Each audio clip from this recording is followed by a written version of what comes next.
একটি গণতান্ত্রিক সুশাসনের বাংলাদেশ, বৈষম্যহীন বাংলাদেশ প্রতিষ্ঠার লক্ষ্যে 24শে জুলাই এবং আগস্টে যে গণ অভ্যুত্থান অনুষ্ঠিত হয়েছে বাংলাদেশে, এই গণ অভ্যুত্থানের মধ্য দিয়ে যে আকাঙ্ক্ষা, যে স্বপ্ন মানুষ দেখেছে, একটি বৈষম্যহীন সমাজ এবং রাষ্ট্র যেখানে মানুষ পাবে তাদের অধিকার, প্রতিষ্ঠিত হবে নতুন রাজনৈতিক বন্দোবস্ত। মৌলিক রাজনৈতিক পরিবর্তন যদি না থাকে, বিশেষ করে রাজনৈতিক দলগুলোর ভেতর যদি গণতন্ত্র না থাকে, রাজনৈতিক দলগুলোর ভেতর নেতা নির্বাচনে যদি তাদের নেতা কর্মীদের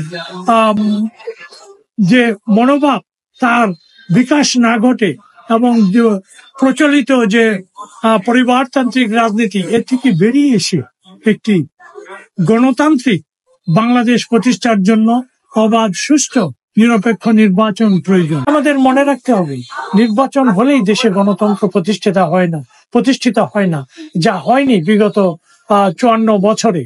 এজন্য আমরা চাই যে প্রতিটি রাজনৈতিক দল অন্তর্বর্তীকালীন সরকারের সাথে সহযোগিতার মাধ্যমে একটি ঐকমত্যে আসবে, যে বাংলাদেশে একটি রাষ্ট্র সংস্কার প্রতিষ্ঠার মধ্য দিয়ে দেশ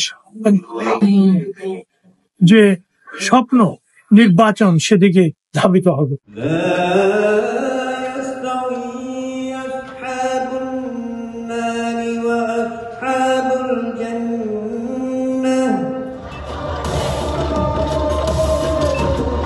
আপনি বলছেন যে নির্বাচন এখন ত্রয়োদশ নির্বাচন হলেই অন্তর্বর্তী সরকার,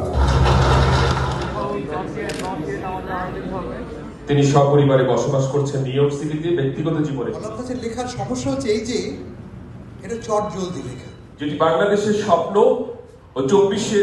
আরেকটা কথা আমি বলি, এই বইটার ইংরেজি করা দরকার। আমি ওয়াজেদ ভাইকে বলেছি ইংরেজি অনুবাদ করার ব্যাপারে এবং বইটি ইংরেজিতে প্রকাশ করার ব্যাপারে আমি সহযোগিতা করব।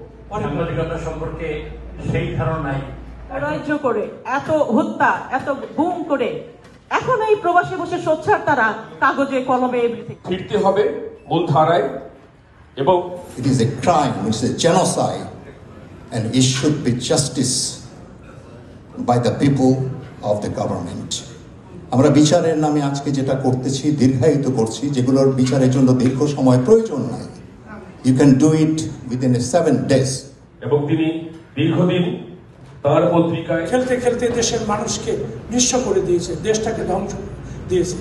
সেই মাঠে নতুন করে সেই ফেলে দেওয়া জার্সি, সেই বুট পরে যদি নতুন খেলোয়াড়রা খেলতে যায় এবং এই খেলাই শুরু হয়, তাহলে পরিবর্তন আসবে না। মতামত ব্যক্ত করেছেন সবাই। আমরা সাংবাদিক তাদের অনেকেরই মধ্যে একটি লেখক